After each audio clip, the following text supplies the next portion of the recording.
Hey, good morning, good afternoon, good evening.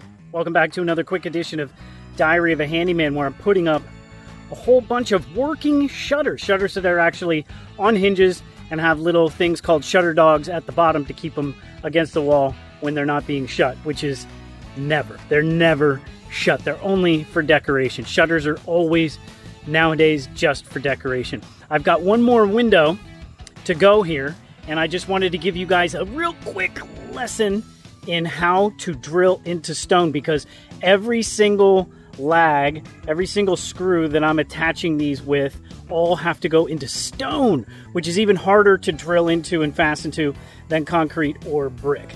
Brick is pretty soft, concrete is a lot harder, and then you get up to stone, which is super hard. So anyway, I'm going to set up the tripod and give you guys a quick tutorial so you can see how I'm doing this. Okay, so each one of these shutters gets 3 of these that hold the strap hinges. I've already drilled a hole at the bottom and sunk one of these. So now I've taken a measurement, because my shutters are already prepped. I take a measurement from here to here, and I use a 6-foot level in order to make sure that those marks are nice and even. And now I'm going to drill a hole. There's 2 tricks I want to tell you about when it comes to drilling into stone. One is get yourself a tiny little receptacle of water. That's all that's in there is water. And then make sure your drill bit has everything that's supposed to be on the end of the concrete bit, all the little spots. Make sure it's nice and sharp. And then when you drill into concrete, you want to make sure to go nice and slow. You don't want to push. The more you push, the more you're going to heat up the end of this. And if you heat up the end of the bit, you're going to burn it right off, and you're going to go through bit after bit after bit after bit. You got to go nice and slow. And then about every 10 seconds, I take it out of the stone, I dip it in the cold water to keep it nice and cold.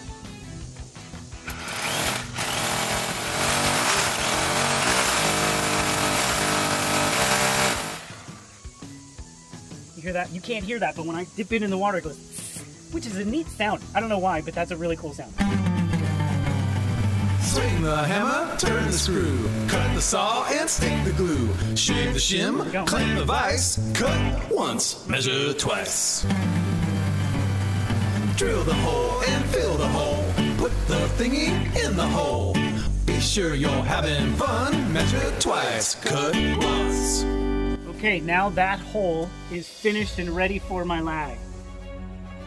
Thank you for joining me again on Diary of a Handyman.